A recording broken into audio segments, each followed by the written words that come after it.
Good afternoon, folks. Yes, it's Old Truth Speaker again with some really sad, disgusting news.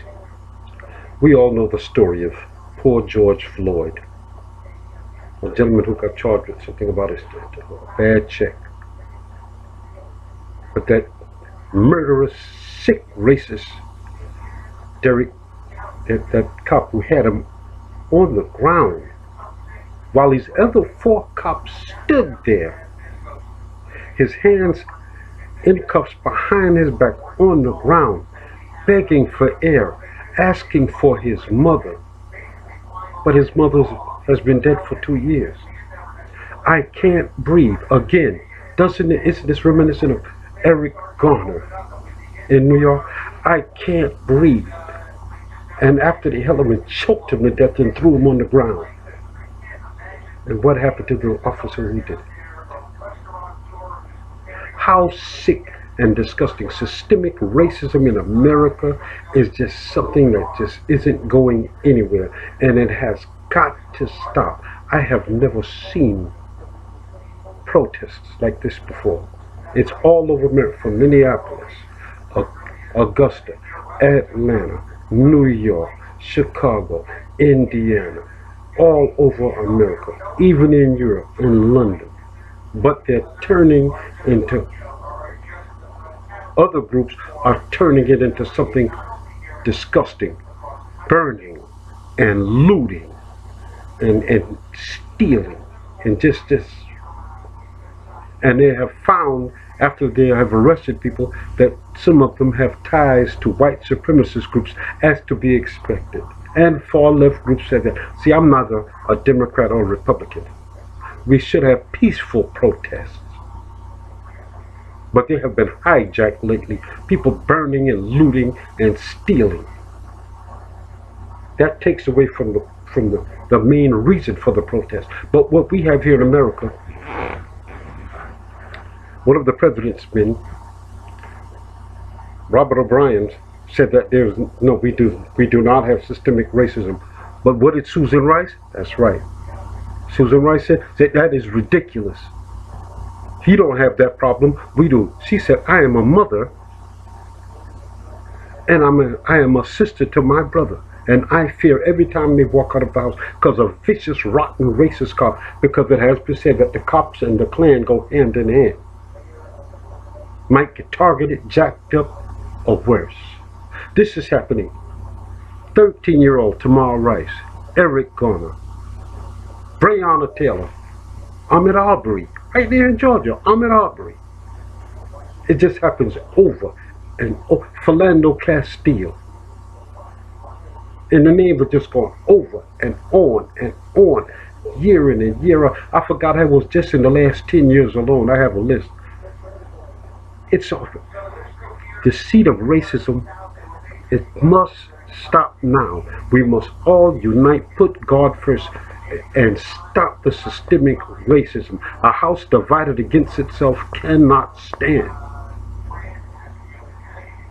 With gentrification, all that our people have to endure, systemic racism, we already know that. That's what this is about. Gentrification, redlining policies, racist banking policies. We didn't create the hoods. They did. They put you in it because they wanted you there. School to prison pipeline. This is outrageous, and it hasn't got any better. And we've been died in every war and in every battlefront. And the first man to die in the Revolutionary War was a black man named Crispus Attucks. And now look. Now look at us. Hundreds of years later, very little has changed. That hurts. Let me tell you, we are human, and that quite hurts. Let me give you a little information, okay? I'm just going to read you a little, give you just a little bit of. The last few weeks have been filled with devastating news. Stories about the police killing black people at the point. These calamities feel familiar, as familiar, in fact, that their details have begun to echo each other. Here we go. In July 2014, a cell phone video captured Eric Garner. Final words to New York City, I can't breathe. reminiscent of today's George Floyd, held down, his knee on the back. Departments all over America are condemning the actions of these clowns. Yet, did you hear what that lady said the other day?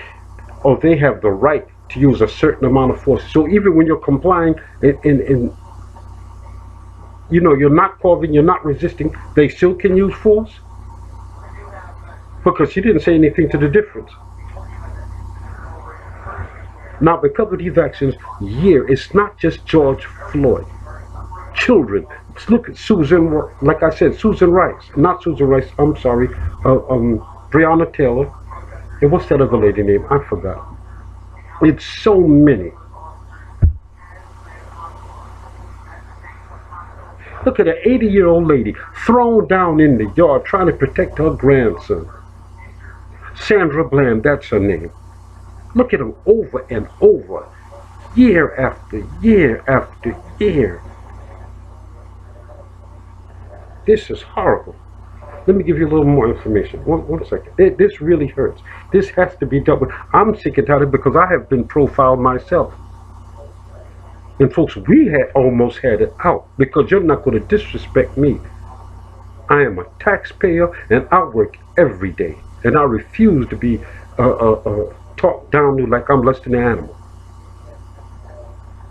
I had an uncle, December 7th, 1941, Pearl Harbor vet. Do you understand me?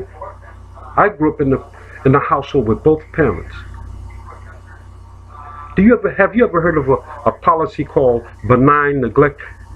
It was a plot, it's a scheme where that was given by Daniel Patrick Moynihan, supposed to be a friend of, well, never mind, to Richard Nixon. In order for the black woman to get something, the black man had to be out of the house. And now you have 75% of all black children are born in a single parent household. If that was any other race or white race, it would have been ground for some type of immediate emergency action. This is outrageous. Black people can't even walk down the street. You have enough to worry about. Worrying about rather the people that were supposed to be protecting your environment or your neighborhood might shoot you for nothing. Going to work, coming home, going to school, coming home. What about Trayvon Martin walking to his dad's place with a bag of Skittles? And that buffoon, that idiot, George Zimmerman, is still walking around causing trouble and he hasn't been arrested yet. Do you see what we have to fight over and over? And everybody, and I commend white, black, Spanish, everybody that's out there joining hand in hand the way God intended it, fighting for equality in a peaceful manner. That's Dr. King. Let me give you a little bit more. Racial and ethnic inequalities loom large in American society. People of color face structural barriers when it comes to securing quality housing, healthcare, employment, education. Racial disparities also permeate the criminal justice system in the United States and undermine its effectiveness, of course. I just want to give you a story. I know people that I grew up with in New York that were went to prison for nothing. I don't have the authority or the right to call the people's names and give you instances of what happened. But what literally happened, I'm just going to give you a brief, I'll put it like this. One guy stuck up somebody. He was a short, fat guy. And you know, the guy they arrested was a tall, swarthy guy who was a Taekwondo expert. And a hardbreaker. He had nothing to do with it. They did years in prison. And that's about 4 or 5 people that I know personally. Black and people of color that just went to prison and didn't do anything. And spent years and they've ruined people's lives. Do you know how we got here? We are not immigrants. We were kidnapped and brought here against our will. And it was actually before 1619. Those poor people, our ancestors had to work 16 and 17 hours a day. Butchered, raped. Have you ever heard of buckbreaking where they raped black men? The strongest. And a lot of times they was in the front of their families. Sodomized. Young boys, young children raped and murdered. Worked to death. Have you ever heard of John the Box Brown? Read the narrative of the slaves. Look at the horror that you've inflicted on people. God is going to punish you. You reap what you sow. That's why this is of the utmost importance that we come together and fight this and solve this problem now. If we don't have any leaders that are going to, from the White House all the way down, we vote in November. That's why it's of utmost importance. We have to do research on these people before we vote for them, find out where they stand and what they stand for and what they've tried to enforce. Not lobbyists, because lobbyists are in the pockets of big businesses, special interest groups, have a lot of amount of power in this country. Do you understand that? I'm mixing up my words. My emotions are getting it. I apologize. I am very capable of speaking. But it's of the utmost importance. We can't sit around and, oh, my vote don't count. That's just what they want you to think. That's a lie. If your vote didn't count, you wouldn't be hearing that all the time. And I'm going to say this. Most politicians, Democrat or Republican, are as full of crap as a constipated elephant, but not all. They're just like cops, but not all. And the good cops would never tell on the bad cops. You rarely see that in America or anywhere. But I'm proud to see white, black, Spanish, American Indian, everything. Everybody out there protesting in good spirits, try to bring about a change, because if we don't, it's going to get worse. We need God right away. Let me just give you a little bit more information on systemic racism. At the Urban Institute, we examine how historical and ongoing policies, public policies, institutionalized practices, and cultural narrative perpetuate racial inequalities and constrain mobility of people of color. For decades, our researchers have called attention to the role of race and racism in our public and private institutions and offered evidence-based solutions for how to address these inequalities. Did you understand that? Do you be surprised at how many people that are voted in the office, even in Washington, that don't want any changes? Do you remember what happened to Black Wall Street? Just read. One of the most prosperous black communities up until this day. 60 years. Just 60 years out of slavery. They owned all black communities. Doctors, lawyers, banks, and burned it to the ground. White folks back then, the government burned it to the ground. Look at Rosewood. And let me tell you, everyone who ever came, mostly that came to try to bring black people together, unite or educate black people, look what happened to them. They were not accidents. So unless this problem is solved now, we're going to have a major problem. Do you hear China? Did you hear what they just said about America? They have China, Russia, all the Middle East are talking about us. Yeah, exactly, the Middle East.